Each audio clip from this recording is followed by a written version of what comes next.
During World War I, the Dumont Tunnel became a vital, heavily guarded, strategic checkpoint for the United States military.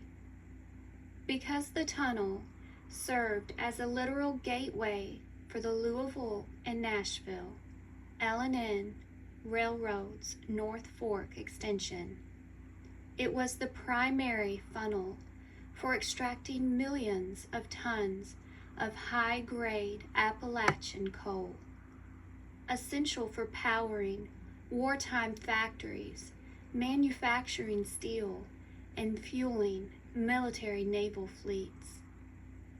Special Order Number 36. In April 1917, immediately following the U.S. entry into World War I, the governor of Kentucky mobilized the 2nd and 3rd Kentucky regiments to protect critical infrastructure against domestic sabotage. Company E of the 2nd Kentucky Regiment was dispatched directly to Jackson, Kentucky. They established their military field headquarters right at the Dumont Tunnel. The military set up restrictive zones and armed sentry positions spanning the Dumont Tunnel, Line Tunnel, Campbell Tunnel, and the adjacent railway bridges crossing the North Fork of the Kentucky River to prevent any disruptions to the coal supply lines. The heavy iron rails of the Louisville and Nashville line hummed, but it wasn't the vibrations of a distant coal train. The haunting of Company E. The year was 1917. The soldiers of Company E pitched their canvas tents right at the mouth of Dumont Tunnel. Their orders under Special Order Number 36 were clear. Protect the North Fork bridges and the dark hand-carved tunnels from wartime sabotage. But the boys from the Kentucky hills soon realized they weren't guarding the tracks from the living. They were intruding on the dead. Walking the beat near the Campbell and Line tunnels began reporting the distinct crunch of heavy boots on the gravel ballast.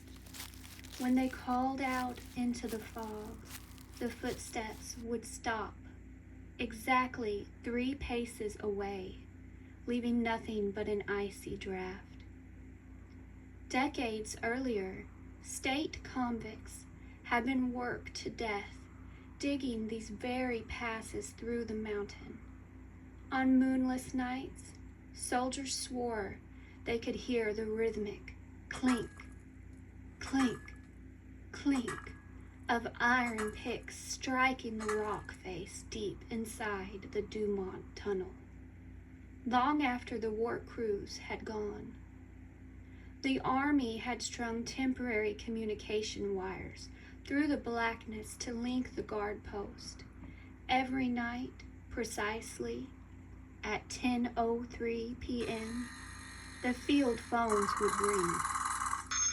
When the terrified young soldiers lifted the receivers, there was no military dispatch, only the sound of wet, ragged breathing and a voice from the static, whispering for a way out. When World War I ended and Company E packed up their headquarters, they left the mountain to its silence. But the spirits of the forgotten laborers remained trapped under the rock.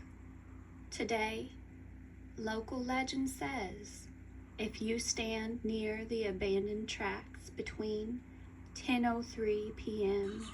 and 1:13 a.m., the old communication lines still hum with the desperate frequencies of the dead, forever signaling a train, that never arrives.